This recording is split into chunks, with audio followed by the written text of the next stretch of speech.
A seguir, Hora da Notícia.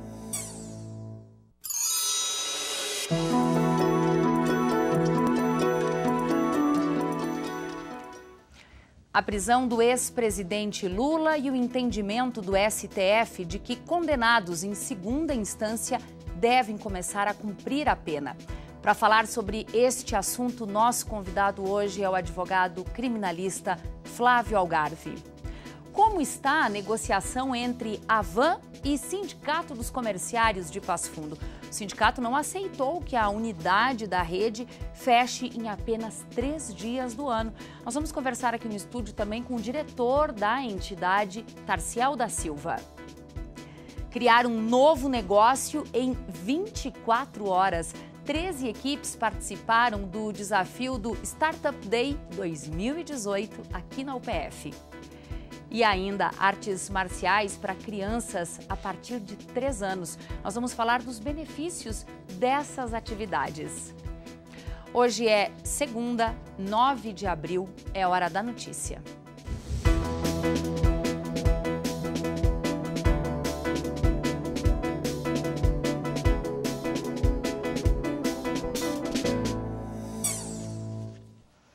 24 horas para criar um novo negócio.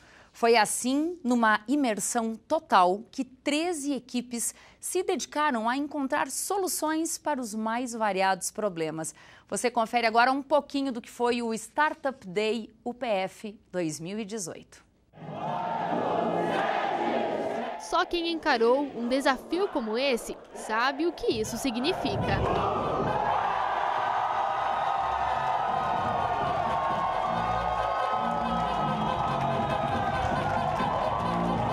É que por 24 horas esse pessoal pensou, conviveu e trabalhou muito, tudo para tirar uma ideia do papel.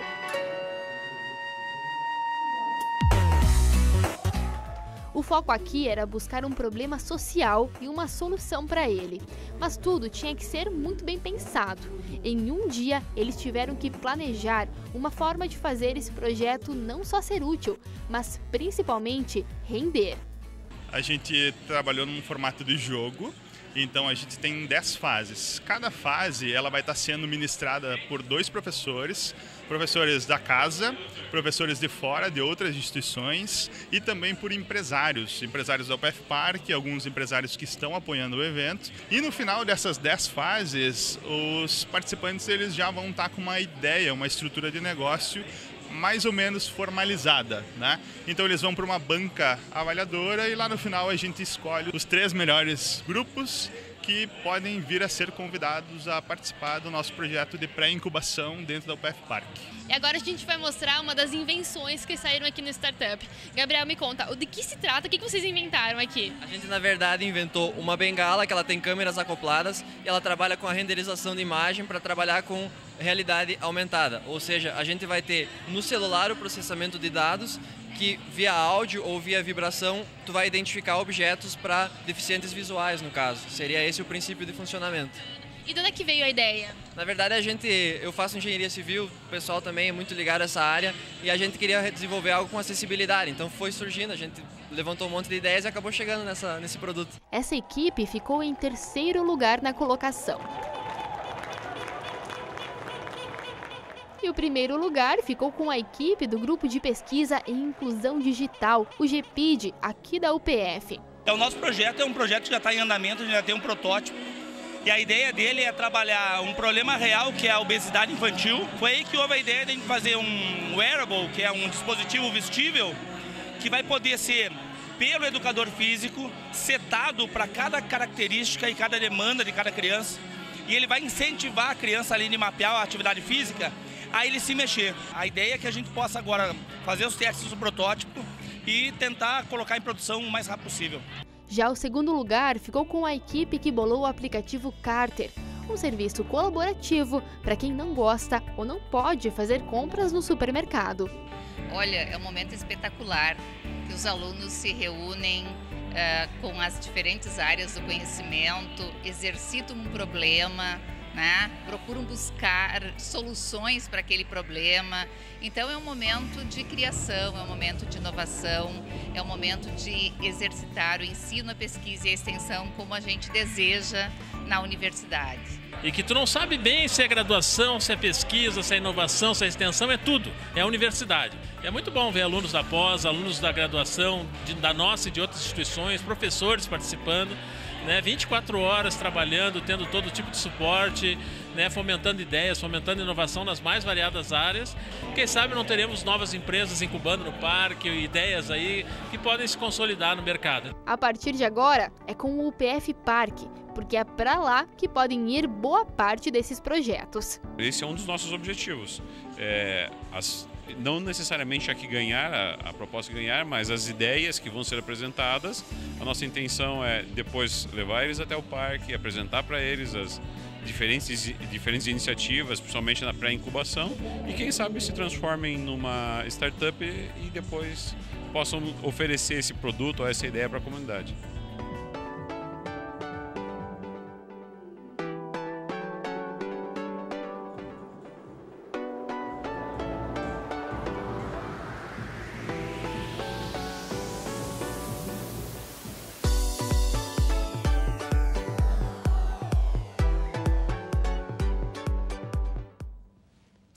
A prisão do ex-presidente Luiz Inácio Lula da Silva no começo da noite deste sábado foi mais um capítulo na série de debates jurídicos que vem ocorrendo no país. Lula foi preso a partir da confirmação de um entendimento do STF tomado em 2016 de que condenados em segunda instância devem começar a cumprir a pena. Bom, com a gente aqui no estúdio, o advogado criminalista Flávio Algarve, que vai nos ajudar a entender melhor e analisar também esse fato. Doutor Flávio, seja bem-vindo ao PFTV. E eu quero começar já lhe perguntando, entre o julgamento do habeas corpus na semana passada e a prisão do ex-presidente no sábado, algo da Constituição deixou de ser observado? Thaís, telespectadores da UPF-TV, meus cumprimentos. A celeuma é a mesma. E tudo quanto é discussão sobre o caso do ex-presidente Lula passa pela violação ou não do princípio constitucional da presunção de inocência. Ao meu ver, e dentro daquilo que eu penso, e tenho posição firme a respeito disso, houve uma violência ao artigo 5º, inciso 53 da Constituição Federal do Brasil, que diz: ninguém poderá ser julgado e condenado e considerado culpado até que surja uma definição nessa sentença, ou seja, que essa decisão transite em julgado. Este é o mandamento constitucional que deve ser obedecido. Caso não observado, como aconteceu no STF, está havendo uma ofensa à nossa Carta Magna. E as decisões que vêm ocorrendo de 2016 em diante, que foi quando houve a mudança nesta regra, elas são variadas. Hoje depende muito do que está na cabeça de cada ministro. Acontece isso, doutor Flávio? Eu diria, Thaís, que depende do sorteio. Veja bem, se um habeas corpus for sorteado para um desses ministros, a minoria, os 5, um dos 5 que entende que não pode haver prisão após a decisão de segunda instância, esses vão conceder a liminar. E outros não. E os outros, pelo posicionamento deles, não.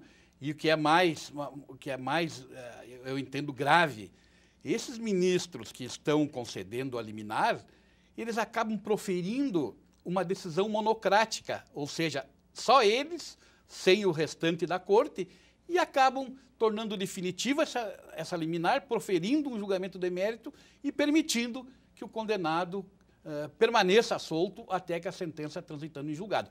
É uma desigualdade com relação àquele que é julgado, ainda que em decisão monocrática, pelo ministro que entende que não ofende o princípio constitucional da presunção de inocência. É uma desigualdade porque uns ficarão soltos e os outros aguardarão preso até que haja uma sentença transitada em julgado. Isso nos faz pensar que o clamor popular, nesse momento, pesa bastante para os ministros? Não só o clamor popular, mas também o clamor popular.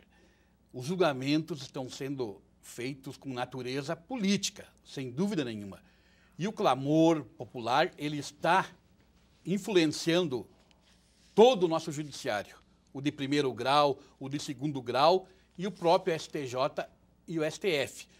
Ou seja, eles estão dando mais ênfase àquilo que a população, que a sociedade pensa e deixando de lado os princípios legais e constitucionais. Bom, há uma previsão de que os ministros se reúnam nesta semana, na quarta-feira. O senhor acredita na possibilidade do STF mudar esse entendimento que ocorreu de 2016 em diante? Muito difícil, Thaís, mas difícil mesmo. Por quê? Porque a Corte é composta pelos mesmos 11 ministros que na quarta-feira passada julgaram o habeas corpus do ex-presidente Lula. Eu não acredito, né? Posso até praticamente afirmar que isso vai mudar, pois todos os ministros, todos os 11 ministros manterão as suas posições e o resultado já é previsível, 6-5 pela não concessão da ordem. É bem difícil prever o que vai acontecer daqui pela frente, mas o que o senhor acredita? Algumas pessoas falam em uma reviravolta neste caso. Honestamente, o senhor acha possível? Não acho possível, não. Não acho possível. No caso do ex-presidente, né? Não acho possível, porque existe agora o precedente do ex-presidente Lula e que um ministro não vai mudar de um dia para o outro o seu posicionamento. A ministra Rosa Weber mudou e denegou a ordem de habeas corpus. Talvez fosse a esperança da defesa do ex-presidente Lula uma nova posição dela. Mas eu, sinceramente, eu não acredito e o ex-presidente Lula deverá permanecer recolhido. Tá certo. Muito obrigada, doutor, pelas informações aí. Uma boa semana de trabalho. Obrigado. Muito obrigada. Bom, de hoje até sexta-feira, a Câmara Municipal de Vereadores de Marau vai realizar atividades para promover o surgimento de novas lideranças políticas e esclarecer aos estudantes as funções de um vereador. Podem participar crianças e adolescentes de escolas municipais e estaduais de Marau. Para conferir a programação completa, é só você entrar no site da Câmara. Hoje é o dia da biblioteca e para comemorar a data, a rede de bibliotecas e o curso de letras aqui da UPF estão realizando diversas atividades. Ao longo do dia, o espaço vai contar com a exposição A Arte de Encadernar. E até às 9 da noite acontece a troca e a libertação de livros através do projeto Book Crossing. E das 5 da tarde até às 7h30 da noite tem apresentações culturais na biblioteca. A Van e Sindicato dos Comerciários de Passo Fundo ainda não chegaram a um acordo sobre a abertura da loja aos domingos e feriados.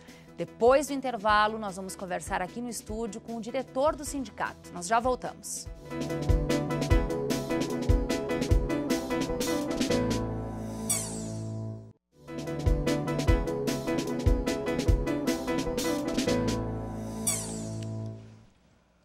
Um trabalho de monitoramento de aves em diferentes ambientes da Floresta Nacional de Passo Fundo é feito pelo Instituto de Ciências Biológicas aqui da UPF. E esse projeto vai ser apresentado hoje no programa Universidade Aberta. O programa será exibido às 8h30 da noite, tem reprise amanhã e quinta às 8 da noite. Com a expectativa de gerar 150 empregos diretos e mais de 1.000 indiretos e um investimento em torno de 25 milhões de reais, a vinda da loja Avan em Passo Fundo passa, nesse momento, por um impasse.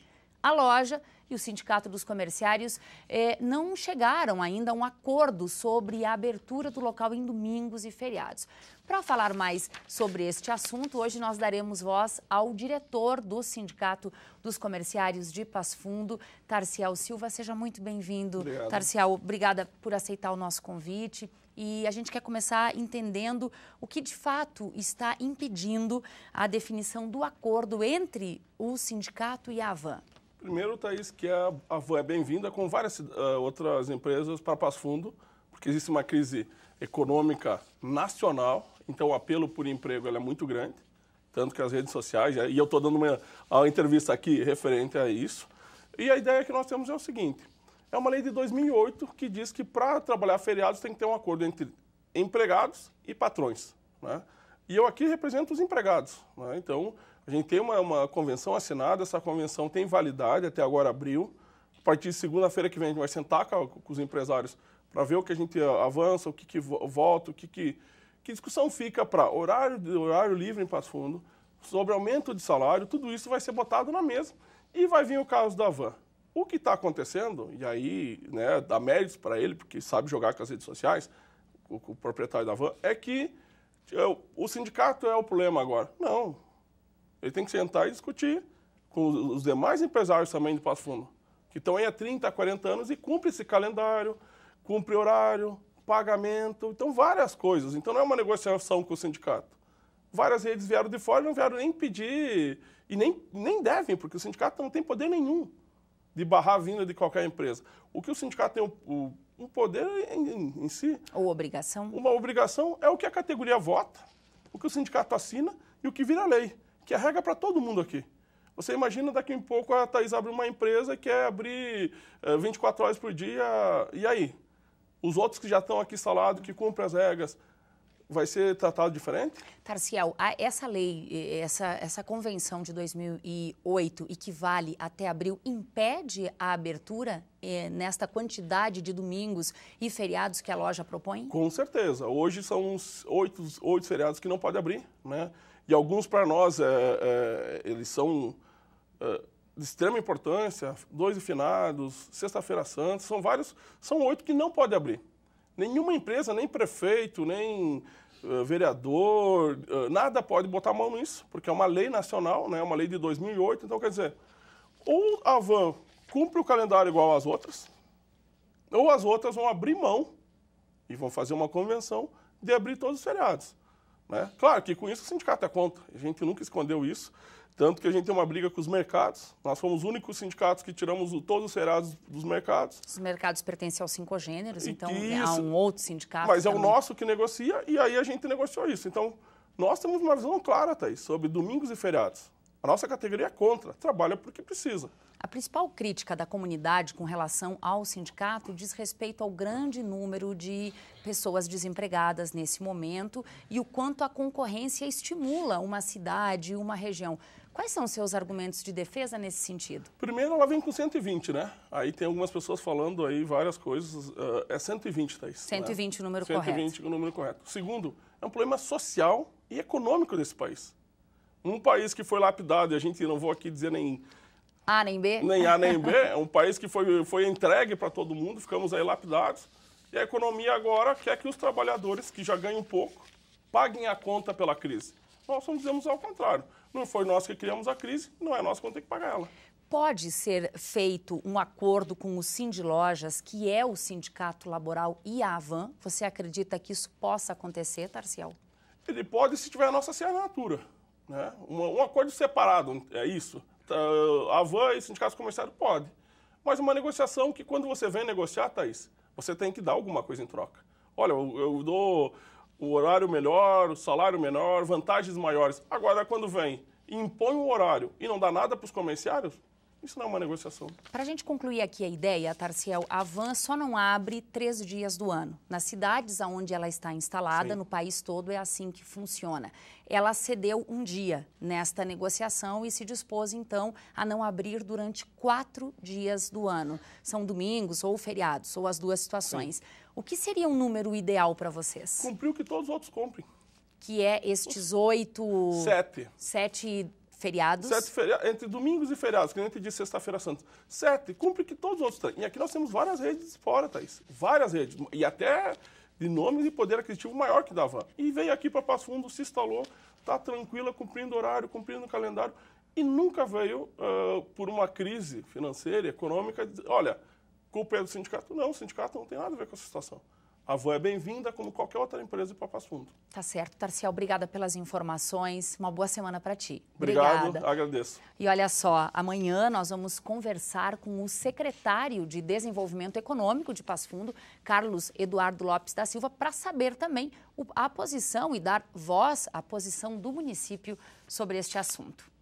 Uma semana sem chuva e de altas temperaturas. Nos próximos dias, as máximas devem passar dos 30 graus. Confira na previsão.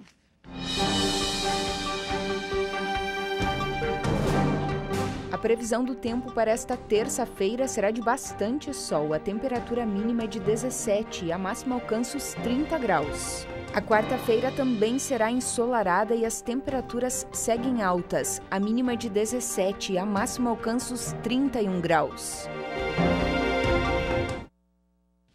O programa de pós-graduação em agronomia recebeu na última semana o professor argentino Hugo Perminigiá.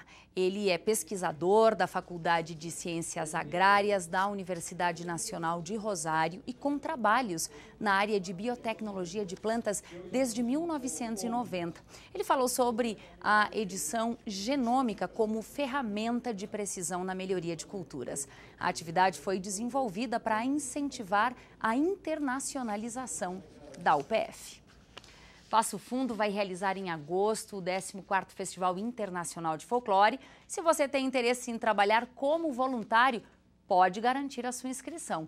Os interessados devem ir então até o Clube Caixeiral, que fica em frente à Praça da Cuia, com uma foto 3x4 para preencher a ficha.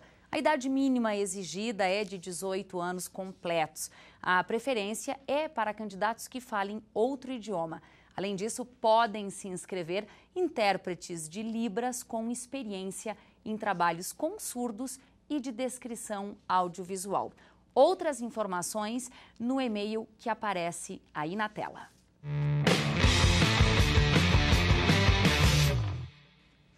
E agora a gente fica sabendo os resultados dos atletas apoiados aqui pela UPF em competições que aconteceram no fim de semana. O Esporte Clube Vila Nova Independente ficou em 3º lugar no torneio internacional em Barcelona, na Espanha.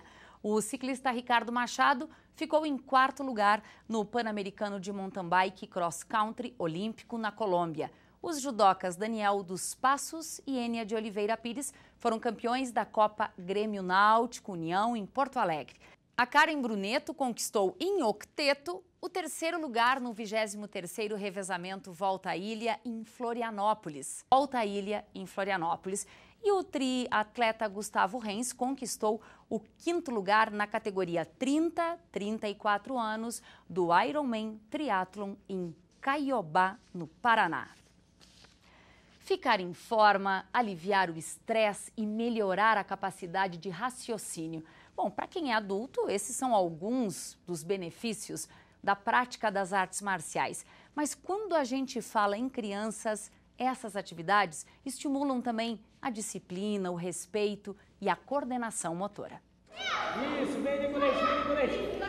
Isso. O que essa criançada está fazendo aí se chama Taekwondo Sonan. Eles praticam essa arte marcial no programa Tiny Tigers, onde a ideia é desenvolver a técnica de combate sem armas para a defesa pessoal e principalmente valorizar logo cedo a prática de atitudes positivas. O objetivo da arte marcial principalmente é esse, que as crianças tenham desde pequeno atitudes de disciplina e respeito. Então é colaborar com a família para que eles sejam pessoas melhores e também que quando no futuro sejam adultos melhores. E os principais interessados gostam bastante do que rola por aqui. Chutar. A coisa que eu mais gosto é fazer o circuito que a gente faz aqui. É muito legal chutar, dar soco nas raquetes. Isso tudo eu aprendi aqui, a me defender também. E em casa, os pais já sentem a diferença de estimular a atividade física desde cedo e também a prática de valores que podem mudar a conduta dos baixinhos. A mãe do Cauã sente melhorias. Mais atitude, ele melhorou na educação dele, ficou bem mais... quando ele pede alguma coisa, ele vai e faz. E para a vida, enfim, para ele souber se defender. Segundo ele vai ser um faixa preta. A ideia é que os alunos sigam desenvolvendo os valores que aprendem aqui. nos ambientes em que convivem. As crianças levam para suas famílias alguns objetivos para serem trabalhados em conjunto. E quem os cumpre é muito bem recompensado. Tudo isso foi criado como forma de colaborar com a educação da criançada. O aluno recebe um V da vitória. Ele leva para casa uma cartinha com 3 pequenos objetivos para mudar, melhorar em casa ou na escola. Quando ele cumpre esses objetivos, ele recebe um V da vitória, que cada coisa que ele fizer na escola ou na sua casa, ele vai receber uma estrelinha também como premiação pelas boas atitudes. Então, teve uma boa nota na escola, ajudou em casa. Desde pequenos já são motivados a melhorar as suas atitudes em casa também e na escola.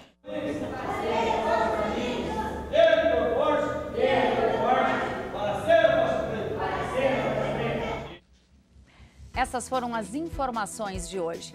Gostou das nossas reportagens, entrevistas? Então acompanhe a UPF TV também pelas redes sociais. Amanhã nós estaremos de volta ao vivo ao 12h30. Uma ótima semana para você.